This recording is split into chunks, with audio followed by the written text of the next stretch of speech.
to get out there for a walk or for a run, to push yourself just that little extra bit harder, you just make yourself feel better. The healthier you get and feel, the better you feel and physically you feel.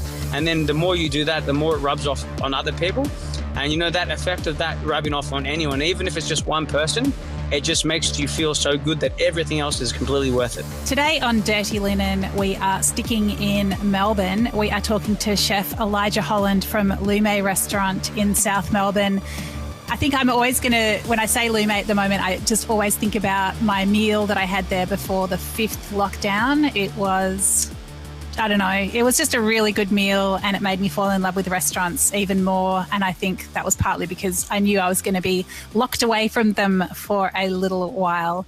Elijah, welcome to Dirty Linen. Awesome. Thank you very much. Great to be here.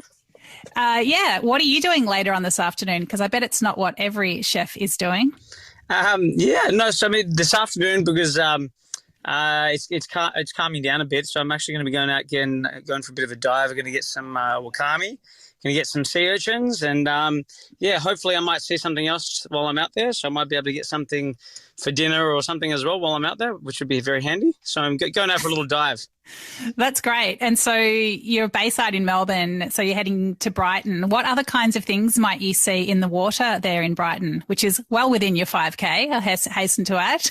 Yeah, absolutely. Well, I've been going out recently in and around, just for, just seeing, so past Elwood and Brighton around there. If you get out a little bit further, there's some nice kind of grass, seagrass beds, and then you do find some nice reefy kind of like rocky areas, which is, more ideal. So that's why I'm going towards, a little bit later in the afternoon, because I'll go out and stay out till it gets dark. And then that's when, fish and things will start coming out. But, in and around there, there'll be lots of things there'll be, hopefully some decent sized snook. You might find some grass whiting, definitely lots of flatheads, but they're quite tricky to find them and spot them. But, look, there's flounder and, some lovely flatfish out there. Sand crabs and octopus, they'll come out a lot more at nighttime. And then if it gets a little bit darker as well, then there'll be lots of snapper hiding under these beautiful like little ledges and little rock faces right under the bottom of the water. So, yeah, if you're lucky and you're careful, you can really get yourself a good meal, to be honest. And so are you spearing them? How are you getting them? So just spear, like the fish will be just spearing them. I've got a 1.1 meter spear gun, so I take that. And then, obviously for sea urchins and other things like that, we'll just be, hand collecting them. But I have a net bag that's collected to a float line that's connected to the gun. So, you can drop them, pick up urchins and other things that you can find. That's amazing. I mean, and you must have a pretty good wetsuit. Oh, yeah, absolutely. Yeah, you've got to, because look, I'm from Sydney, Northern Beaches, so I'm used to just jumping in the water in my shorts up there. And down here, to be honest, it's colder inside the bay than it is actually on the ocean side. So I've got a 5 millimeter thick wetsuit, and it's an open cell. So it's this type of wetsuit is really hard to put on. You have to use some like shampoo and other things to put it on. But once it's on, it's kind of like it sticks to your skin. And I've been in the water for up to like about 6 hours or more. Down here in Victoria, and like it's freezing. And honestly, if I didn't have the wetsuit, I wouldn't have lasted probably about 40 minutes. And so with that sort of wetsuit in the water for that length of time, do you actually stay warm, or is it more just like vaguely bearable? No. Honestly, like really warm. And by the time you get out of it, you really want to get out of the wetsuit because you're warm. Because what happens is it keeps the, sometimes you might get like this tiny bit of water and it sticks and stays around your body. But this kind of, it gives you this big, thick double layer of, skin essentially.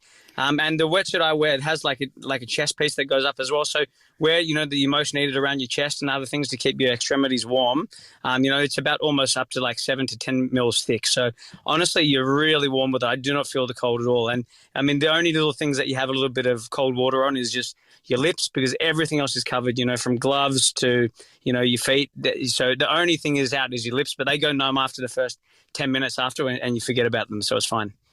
One of the pieces of advice that I keep seeing from, psychologists and, medical professionals, mental health professionals about lockdown and, this whole crazy period where we're just in the midst of so much uncertainty, they all say, try to change your headspace, try to get away from it all for a little while every day. I feel like going out into the bay, just really with your head underwater, looking at what's going on in a completely different environment must really help with that. Oh, absolutely, absolutely. I mean, I think that the best thing to cope with this, but not only just this, I think in any situation or even just in regular day life, is actually just really getting out there, whether it's the ocean or somewhere else. But for me, really getting out there into the water and ocean. I mean, it's a completely different world. You get out there, and then the hustle and bustle, everything just stops. And out there, all you are, you're really inconspicuous, and yet you're such a small thing in the water out there. Even though the bay is it's a lot more soft and calm, it can get a little bit hairy sometimes. But just to be out there in the water, you have this instant connection. Everything just calms and settles you down, and it's the most incredible feeling that just really wakes you up. And for me, sometimes to get up just and do it early in the mornings, it just sets you off to have this incredible day, because it really just puts so much good energy and these vibes into you. And it's just it's something that I can't go at least more than 2 to 3 or 4 days at the very most without being in the ocean. Whether it's just a quick dip for a cold swim, or if it's for a longer dive, then definitely with a wetsuit. But honestly, it puts you into such an incredible space of mind. Absolutely. And for people who don't have a big body of water within easy access, I know that you're also into land-based foraging and hunting. Can you tell us a little bit about that? And particularly thinking about the headspace that it allows you to get into? Absolutely. Well, look, I think just for me, any connection where you can kind of really remove yourself from being, in this place where you're surrounded by, whether it's, shops and roads and things like this, to escape out to the bush, or even if it's not the bush, because of course we can't always just get out there, but into beautiful spaces populated by nature. So whether that's man-made nature or not, it doesn't matter. So, if you're somewhere sitting on, where you're close to a beautiful botanical gardens or something, to get out there and go stroll and then kind of stop and have a look at some of the leaves or crush something, smell something, just kind of really take in your senses and see what's around you. And to see, honestly, as well, how some of these things are actually made up, and the infrastructure of how some of these plants and flowers and trees and things that are put together.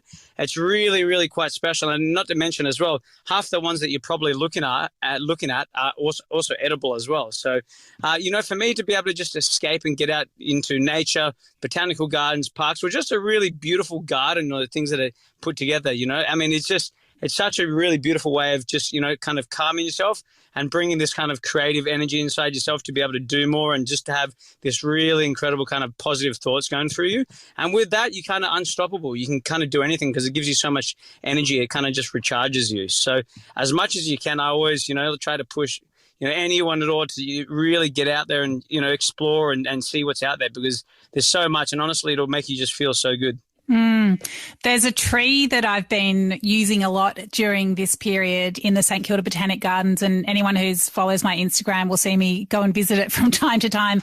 It's this beautiful big eucalypt, and it sort of leans or bends over in the thickest part of its trunk, and you can just see all these wrinkles that very, very sort of slowly over periods of years, decades, must have formed. And I just find that tree so inspiring and calm, and it just gives me a great sense of perspective.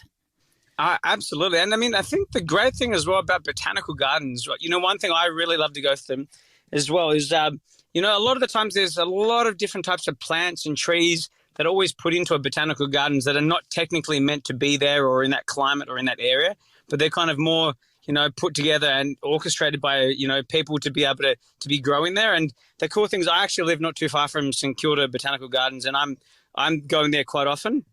Kilda Botanical Gardens is really great because you've got everything in St Kilda Botanical Gardens, from cork oak trees, so the type of trees that corks is made for bottles and other things.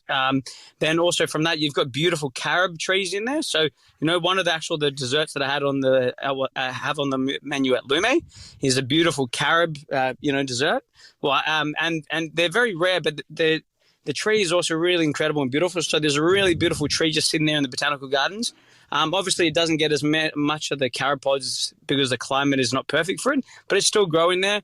And then you walk into the little greenhouse room in the St Kilda Botanical Gardens as well. And then you have a whole bunch of Australian native rainforest trees as well, from Davidson plum to some different types of rainforest fruits and other berries as well. So, yeah, it's really cool to kind of get out there and explore and see. And honestly, the botanical gardens are great because a lot of the time they do have little plaques up saying what the different trees and plants are. Not always, but yeah, so there's a lot of really incredible things to explore in all of them. I mean, the Melbourne Botanical Gardens is a really great one. I don't know the exact area. I think it's the one that's near South Yarra, but I mean, there it's absolutely jam-packed with so many different types of plants and botanicals from all around the world, but just orchestrated to be able to fit into this little environment. So, yeah, it's a really great way of escaping and kind of trying to put yourself somewhere else, even if it's only botanical gardens. So, Elijah, tell us a bit about Lume for people who don't know the restaurant and your approach to menu creation. Can you just explain it?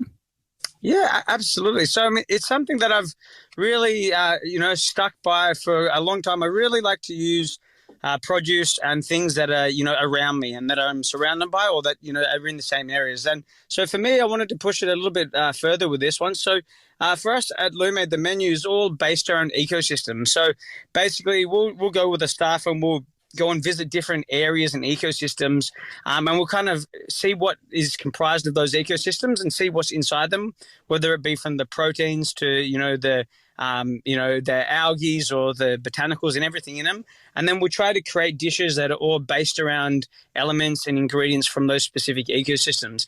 Of course, I mean, we do forage a lot from them. Of course, we can't always forage everything from them because it's just not physically possible, whether it may be the proteins or some of the other plants, because if they're protected or so on. But what we do is we comprise, dishes for the whole menu, whether it's the drinks and also the food that are based around ecosystems and the ingredients that can be found within those ecosystems. And the cool thing as well around that, a lot of the stuff that we use as well, because I've spent a long time researching this, but a lot of the things that we use, you can't actually buy anywhere else, or we're using some really interesting things. Some of them, quite a lot of them are naturalized or invasive species. There are native species in there as well. So the menu is based around wild food sourced from, these ecosystems that, make up Victoria and Greater Australia. Well, give us an example of a dish. I mean, I could pluck about 3 or maybe 13 out of my mind, but you choose one. Like, what's a dish that really speaks to the project of Lume? I mean, I think, look, one of my favorite ones that's actually been on the menu ever since, and, to be honest, it probably will be around for a little bit longer before I'll have to change it because I do eventually get bored of things. But I think one of the most simple ones for me, but it's kind of really elegant and it really shows up the ecosystem, is one I call a mussel in its shell.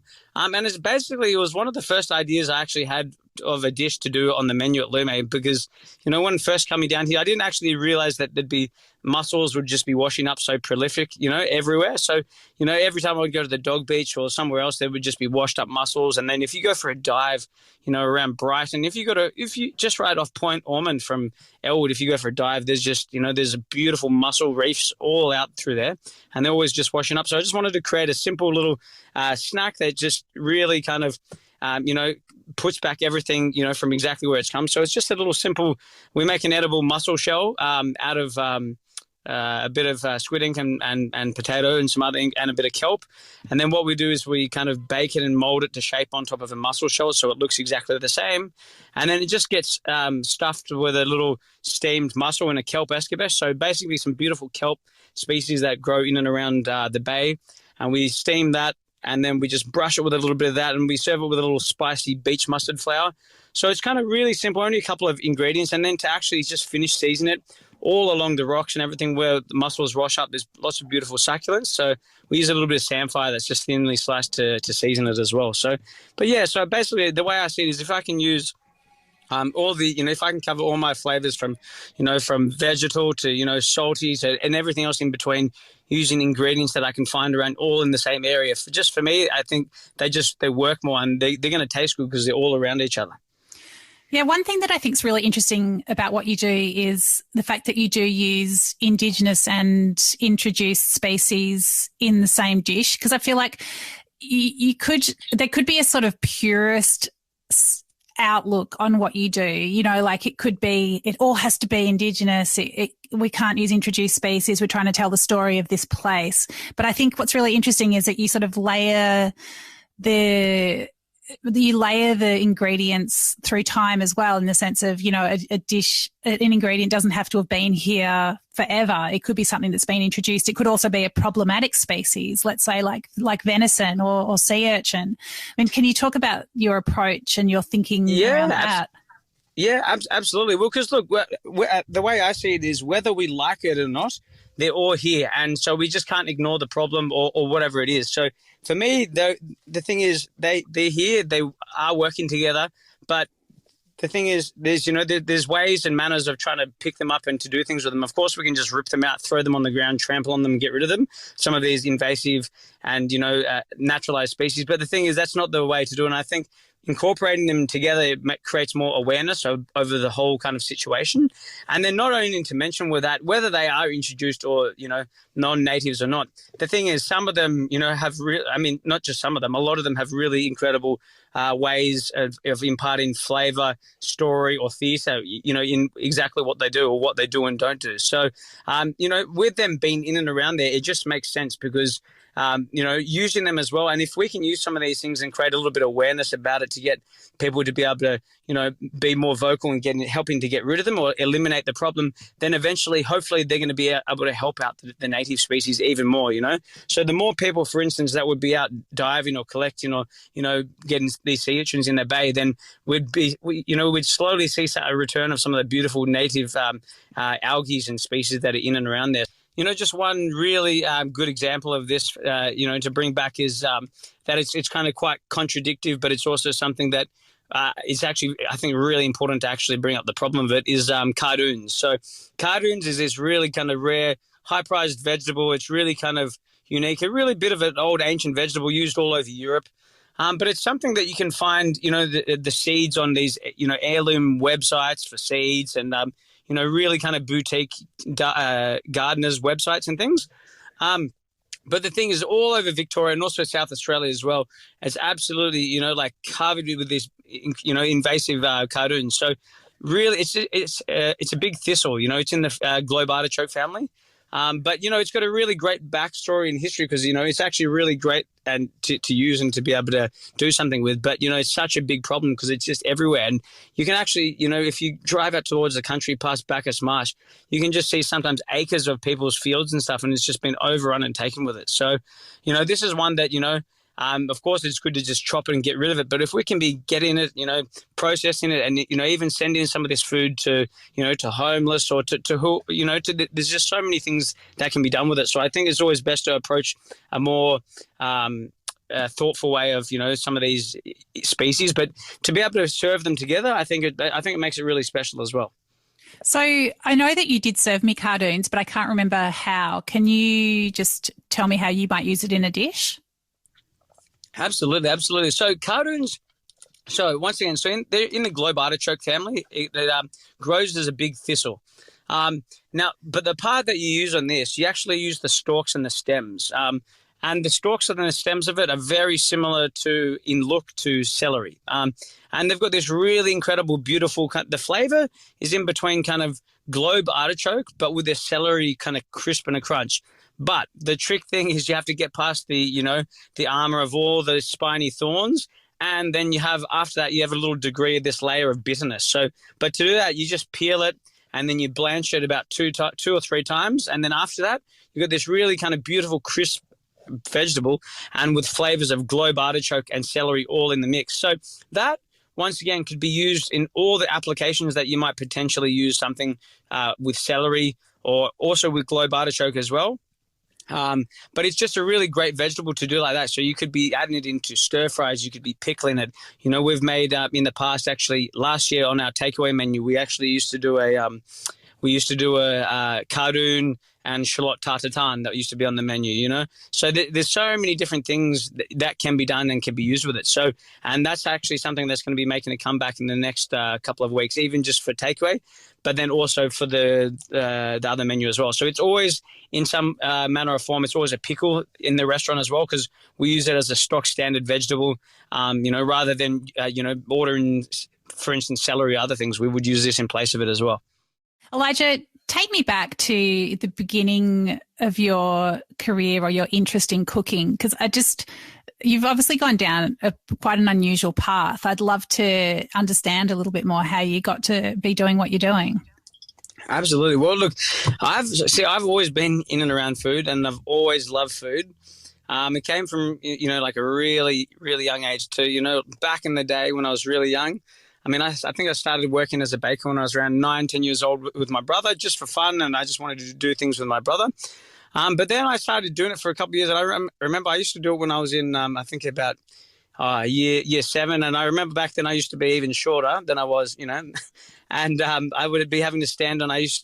One of my first jobs was with my big brother working at Baker's Delight. And I had to stand on bags of baker's flour to be able to reach the bench to put things into the mixers. And I actually have a funny photo of that I'll send you later. Yeah, so I went from there, and I worked as a baker with my brother for quite a few years. And I really love food, and I always hung around the kitchen, you know, making things with mom or grandma and so on. And so it was just kind of came naturally for me. I wanted to be in and around food. So I walked across the road when I was about 13 years old, because I was just overworking with my brother as a baker, because he was a bit of a dick, I thought, sometimes. And so, yeah, that's it. So I said I wanted to be a chef, and first I got declined, and they said I could do, you know, be the dish pig. So, you know, that was me first for the first good couple of months. But I would watch the other chef on cold larder the whole time and study everything, see everything that he'd do. And I remember I would ask the chef, you know, who is now, my best mate, Boyan. I would ask him all the time and say, look, I want to come over and do it. I can do it. And then so they gave me the opportunity once when this Peruvian chef, he didn't come into work one day. And I remember I smashed it. And in about 2 weeks, they actually replaced him, and they gave me the job on cold larder, and they offered me an apprenticeship. And then the rest was history. And then from there, I've kind of had a bit of a big, you know, like I've kind of worked. What I've always wanted to, I've worked somewhere for as long enough, and as soon as I lose, you know, the challenges, or I don't feel like I'm learning anything, then I'll be moving on to the next place. So, yeah. But from there, I went from that was Pacific Grill when I was really young, and I went from there to working at Baron Joey House for Darren Simpson back in the day. And then from there, I ended up, Darren Simpson went and moved and opened a new restaurant in Sydney in the city. And then I helped him open that, La Scala. And then I went from there to Aria for about nearly 2 years. And then after a really big stint, Aria was probably one of the toughest kitchen I ever worked in. That was one of the, you know, where you get it done, you keep your head down, and that's it, or it's out the door. But that was really great. That really helped push my career and really helped me to kind of take control and, you know, get things really together. And then from there, in between doing some stints at, some stages and stuff here and there at Key and a couple other places, a good stint at Fish Face for Steve Hodges at Fish Face on Darlinghurst back in the day. That was a long time ago. And then from there to Bistro Guillaume, then to where was it next? I think it was Bistro Guillaume, and then there was Jonah's. And then, so that was probably the place I did the most amount of time in. So Jonah's at Whale Beach. So I did first a big stint for about 2 years there. And then, that's right. So I did 2 years at Jonah's, and then I moved from there and went to Perth to open Bistro Guillaume. And then from there, I went back to Jonah's as sous chef, and I got my first, and was, had my first sous chef job when I I just turned 19 or 20 or something. So that was a really big thing for me. So that was really, really fun. I had control of about 15 to 16 staff in the kitchen there at Jonah's when we had one hat. And wow. That was a really incredible learning place, because the head chef at the time gave me a lot of freedom. And I'd say probably, you know, the menu was written like 50-50 between me and him, which was really incredible. And he gave me a lot of freedom and input to be able to help put many dishes on the menu and control it and take care of it with him as well. So, yeah, so that was a really incredible place. And then after that, when I was around 21, I had the opportunity, I got asked to open a restaurant in the city as head chef by my friends Danny Russo and Royner. And then, yeah, so that was the real big start of when I really started pushing my foraging and making charcuterie and everything, while I was starting hunting. So I had the powder keg back then. So yeah, I was about 21, and so I had the creative freedom to be able to kind of create and write and do the menus, as long as everything kept within budgets. And so for me to be able to do some fun, interesting, different things, that's where I started diving for sea urchins and getting all these other different ingredients. So a lot of foraging, because then it gave me the opportunity to be able to do these different, interesting, cool things on the menu, but without blowing the budget. So yeah, for me, so it was always about trying to find interesting, different, wild things. And then when I started getting into hunting, I would have, some wild boar or, goats and these other things like this. And I would just have too much to do with it. And so one day I just went down the road to this old Serbian butcher, and I brought a whole wild boar in, and I said, "Can you teach me how to make salami?"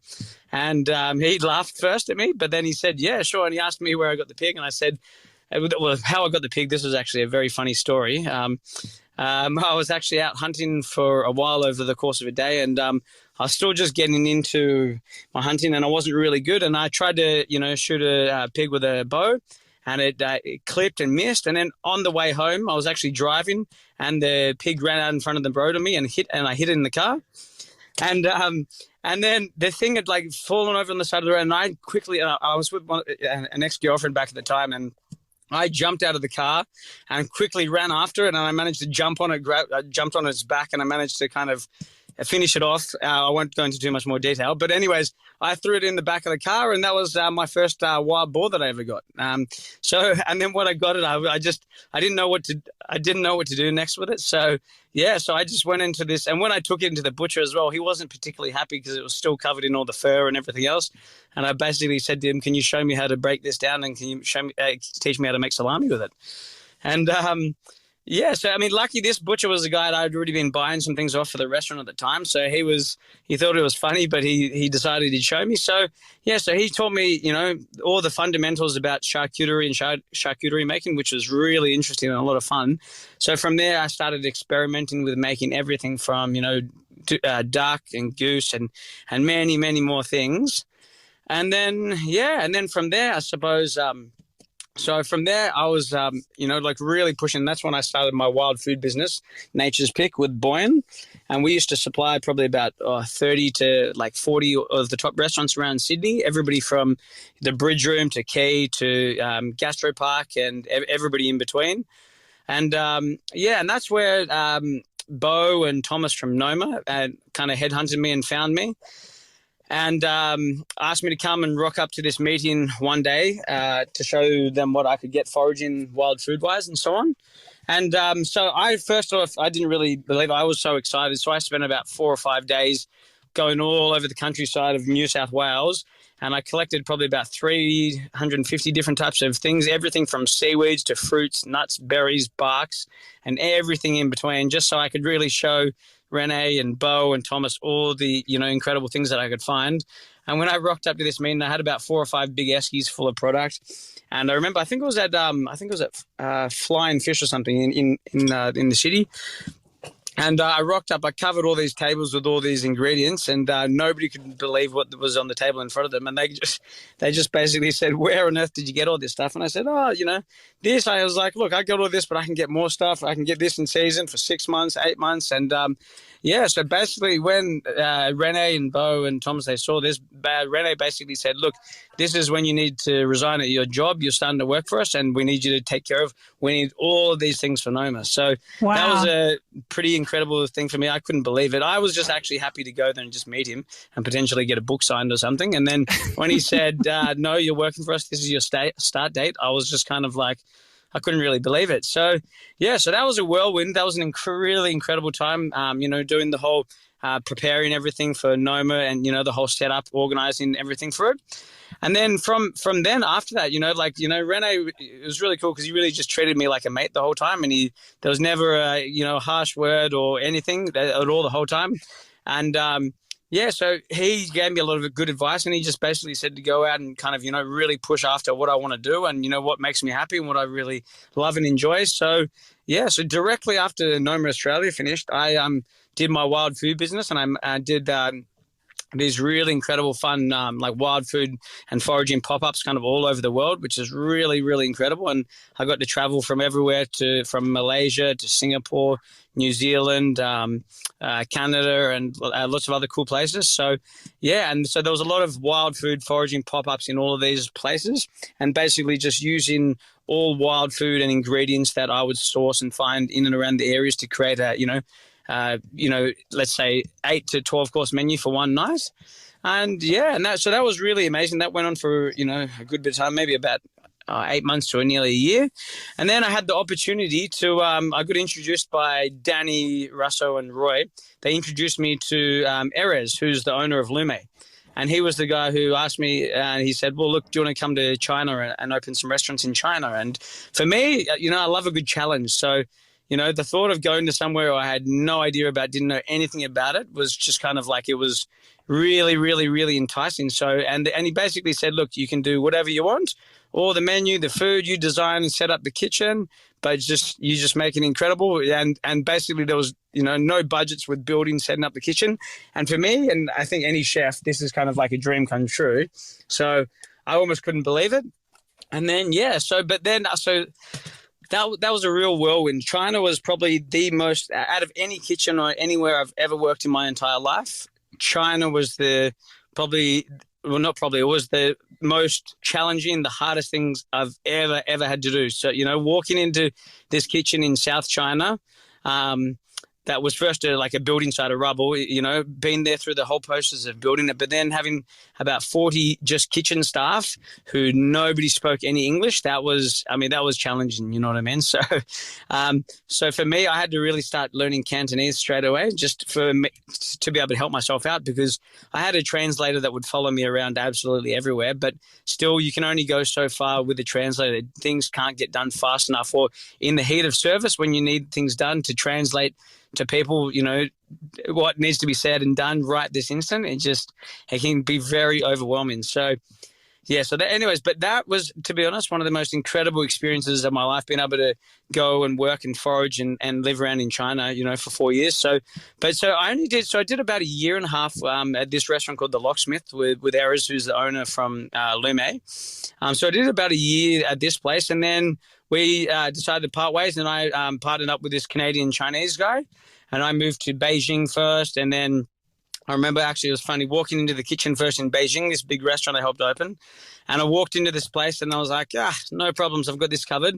And I started speaking, in Chinese. And then suddenly I realized that everybody's just staring at me with these blank faces. I had no idea what I was saying. And then one of the other chefs who could understand what I was saying, he said, you need to speak Mandarin. Nobody understands Cantonese. And then, so boom, back to square one all of a sudden. And so that was another big whirlwind of learning, and like a whole new language again, because it literally is. And so that was incredible though. So, but with this big group, I was running about 15 restaurants that were based around mainly Shanghai, then Beijing, Shenzhen, Fuzhou, bordering on Hong Kong, and then a couple other areas. But so I looked after them. But part of them, the main thing when I moved to Shanghai, was one restaurant called Botanic. So, and that's Botanic with a K, and it's a restaurant that I built over there with my wife. So it's actually quite very, very similar in ethos and to what we're doing at Lume. So basically it was a restaurant, tasting menu only, but it was from about 18 to 25 courses. We only did 20 seats, and we're only open 3 to 4 days at the very most. But so everything on the menu there, every single thing was only Chinese ingredients. So everything from the salt to the beef to everything. I didn't use anything from overseas, because I really wanted to have an emphasis on using produce and everything that's around me. But there I was using, if I wanted to make my own chocolate, I would get from Hainan Island, I would get beautiful fresh cacao pods, and I would make my own chocolate from scratch. So literally everything that was in the restaurant was all crafted and made from Chinese ingredients, which was absolutely incredible, especially when I'd be getting goji berries that are the size of a raspberry. I would order wild honey that would come from Yunnan, and it would come in this bag with a bit of honeycomb on a stick, and then you'd open the bag and you'd have to let the bees out to out of the bag when it comes, and it was absolutely unreal. So, but everything there was, the same things. So based around only, sourced ingredients from China. Obviously, I source things from very far away because China is so expansive. It's hard to get things from only one place. But the incredible thing is basically anything and just about anything and everything you can find or get is in China. They had so many incredible different ingredients. So, yeah, so I did that for about 2 years or so. So Botanica in China.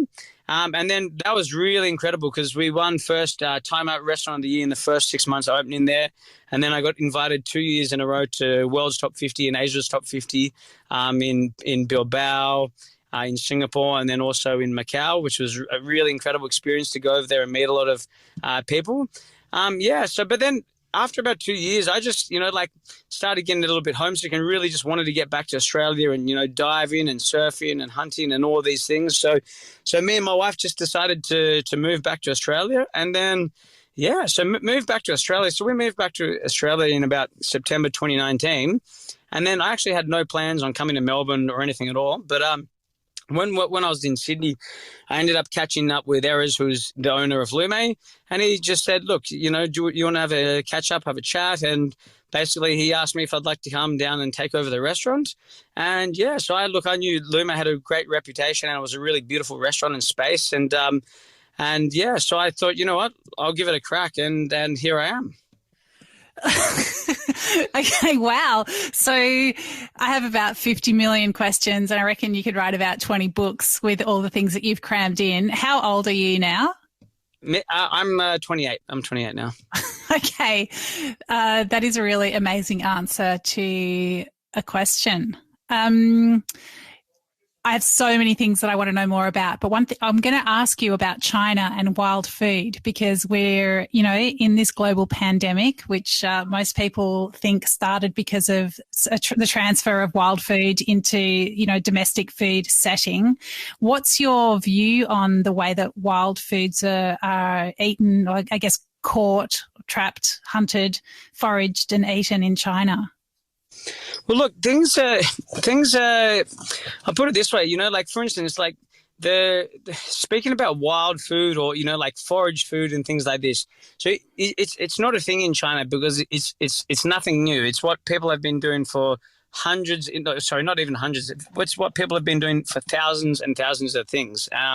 This is actually quite funny and a little bit crazy at the same time, but I used to order, lots of different wild foods in China. So, different, whether it might be mushrooms or onions or, other birds and things. But these things are actually probably I'd say about almost 60% cheaper than any of the actual farmed products, which is kind of quite crazy because it takes so much more effort to find them and get them.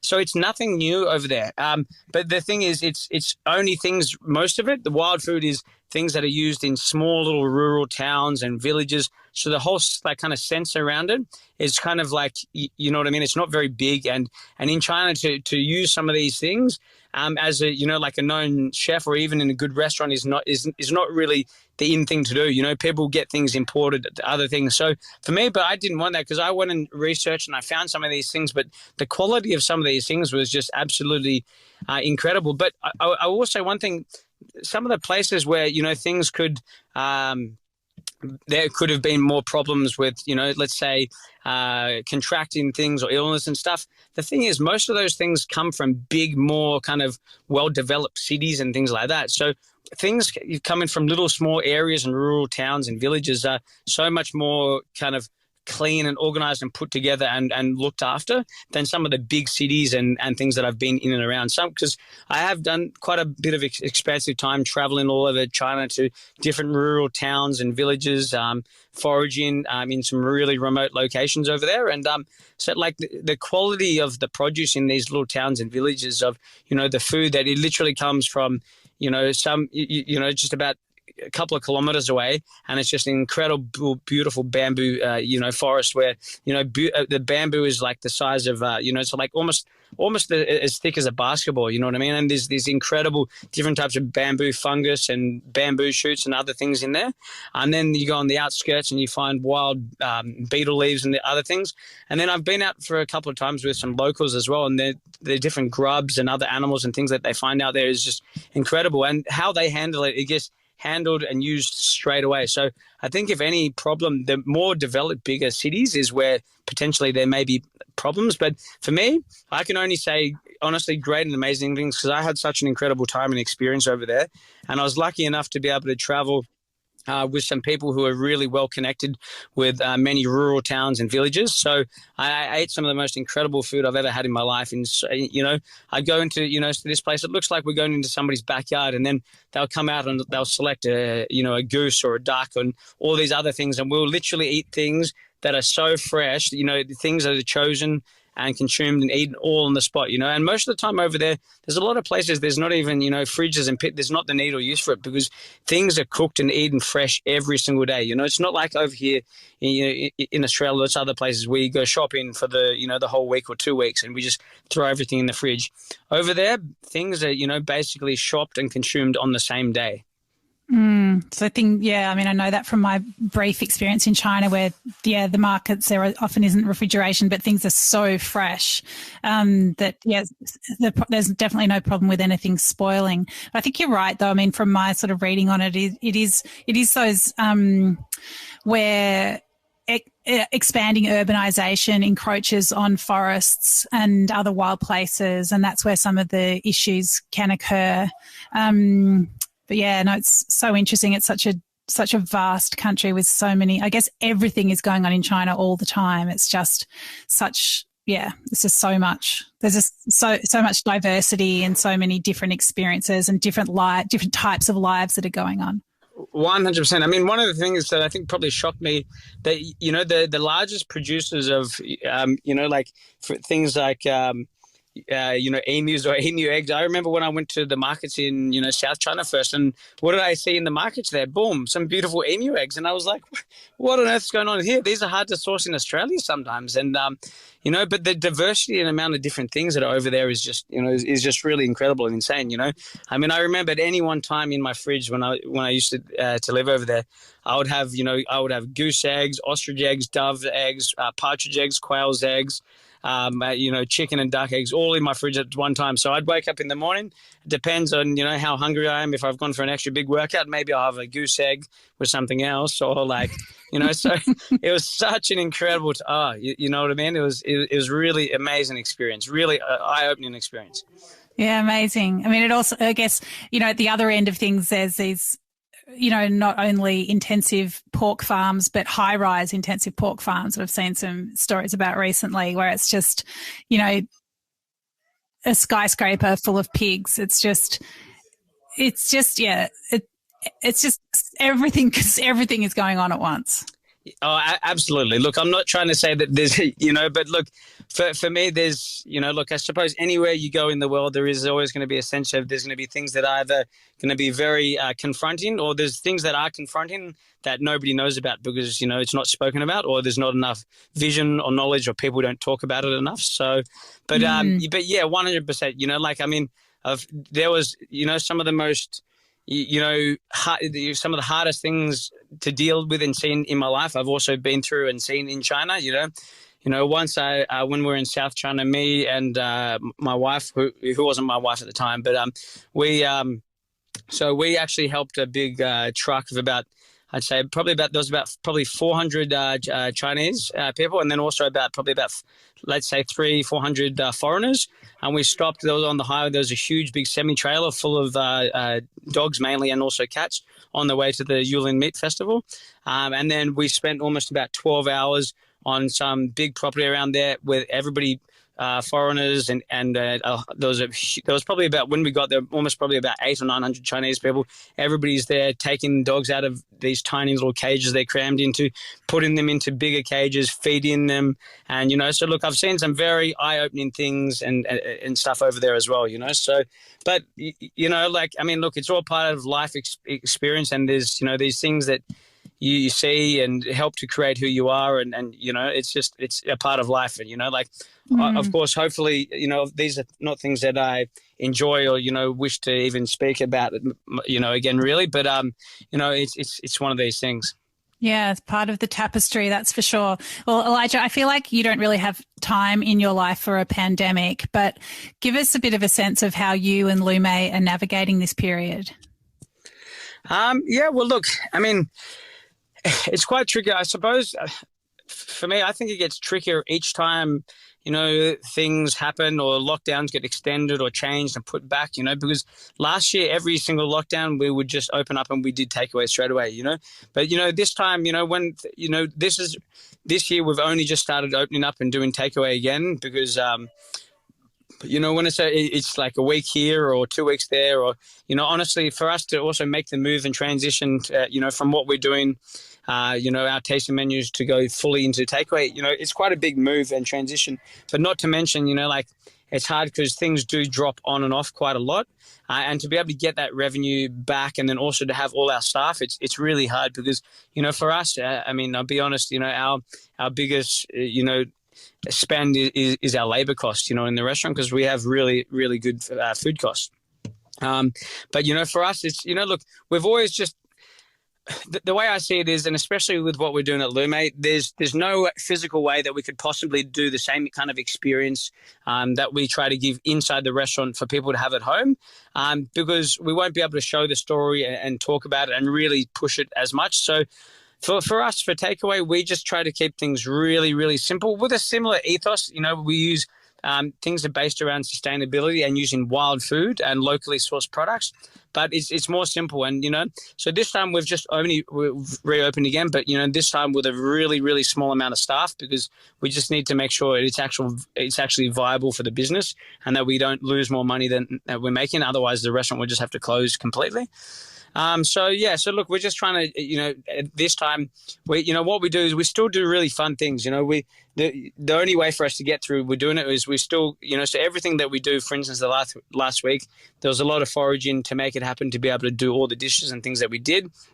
And then we also work with some really great, producers who supply us with this incredible, wild venison and other things as well. But, in between that as well, it's all the process of trying to make it has to be really fun and push ourselves and the staff to do interesting, fun, different things. So I mean, like last year, for instance, we turned the whole restaurant team into builders and renovators, and we're ripping all the floorboards and everything out, and we revealed this really beautiful kind of sandstone flagging that was in the back of the restaurant. And then we went from there to finding some really big holes in the floor. So then all of us became, tilers, or not tilers, like stonemasons. So we had to go to Bunnings, get these big, huge slabs of, stone, and then we had to grout them and, concrete them in, put them in the back of the restaurant.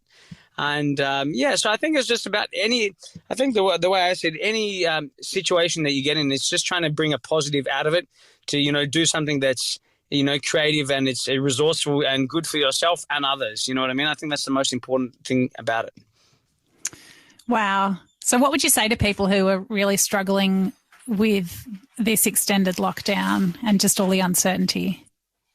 Well, it's hard to say. I don't want to say and speak things like, I have the answers to everything because I certainly don't. But for me, I think the best way to really, the best way of getting your headspace around it and to feel good is to get out there, is to exercise, to be fit, be healthy, and do this not just so you can want to try to look good or do things, but go and get out there to, be better for yourself. And then not only that, the more you, go and do fitness or work out, exercise, get outside, the more food you can eat. The way I see it sometimes is, I'm a chef because I love to eat food, you know what I mean? So the more I keep myself in a better health, that's going to be better for me in longevity in life. The more food I can try and explore things that, maybe I shouldn't eat all the time, But also in saying that, to get out there for a walk or for a run, to push yourself just that little extra bit harder, you will thank yourself so much more at the end, you know what I mean? Because you just make yourself feel better. The healthier you get and feel, the better you feel and physically you feel. And then the more you do that, the more it rubs off on other people. And, that effect of that rubbing off on anyone, even if it's just one person, it just makes you feel so good that everything else is completely worth it. Elijah, I reckon that's a beautiful note to leave it on. Thank you so much for really giving me and the audience an amazing blast of your energy and enthusiasm. It's been really fantastic to have you on Dirty Linen. Thank you. Oh, thank you very much. It was a pleasure.